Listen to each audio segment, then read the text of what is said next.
কিশোরগঞ্জের ইটনা উপজেলার জয়সিদ্ধি ইউনিয়নের আলগাপাড়া গ্রামের বাসিন্দা ৩,০০০ মানুষের শেষ বিদায়ের নিঃস্বার্থ সঙ্গী।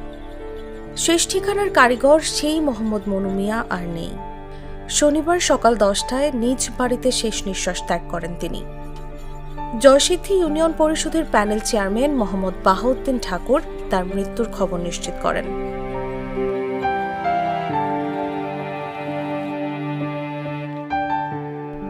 মনু মিয়ার মৃত্যুতে এলাকায় শোকের ছায়া নেমে এসেছে। জীবনের প্রায় অর্ধশত বছর তিনি ব্যয় করেছেন কবর খননের মহান কাজে, বিনিময়ে কখনো কিছু চাননি।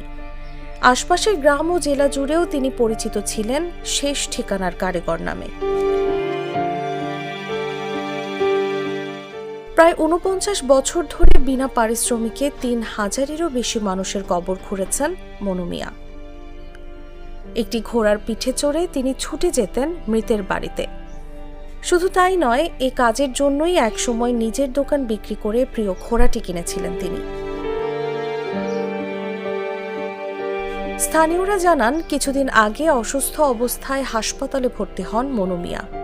সেই সময় দুর্বৃত্তরা তার বহু বছরের সঙ্গী প্রিয় ঘোড়াটিকে হত্যা করে, আর তাতেই মানসিকভাবে ভেঙে পড়েন তিনি। ঢাকার আইনজীবী রোকন রেজা বলেন, হাসপাতালে তাকে দেখতে গেলে বলেছিলাম, অনেকে আপনাকে নতুন ঘোড়া কিনে দিতে চায়। তখন তিনি বলেছিলেন, আমি এই কাজ করি শুধু আল্লাহকে খুশি করতে, মানুষের কাছ থেকে কিছু নিতে চাই না। স্থানীয় ইউনিয়ন পরিষদের প্যানেল চেয়ারম্যান বাহাউদ্দিন ঠাকুর বলেন, প্রিয় ঘোড়ার মৃত্যুর পর থেকেই মনু মিয়া শারীরিকভাবে আরও দুর্বল হয়ে পড়েন। চিকিৎসা শেষে বাড়ি ফিরে এলেও তিনি আর আগের মতো হয়ে ওঠেননি। স্থানীয়রা জানান, মনু মিয়া শুধু একজন কবর খননকারী নন, তিনি ছিলেন মানবিকতার প্রতীক। মৃত্যুর পরও বহু মানুষের দোয়া ও শ্রদ্ধায় বেঁচে থাকবেন তিনি।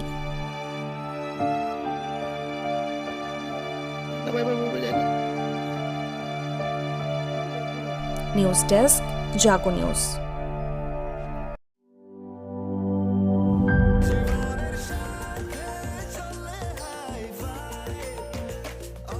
স্বাস্থ্যকর অল টাইম, সব সময় অল টাইম হেলদি লাইফ।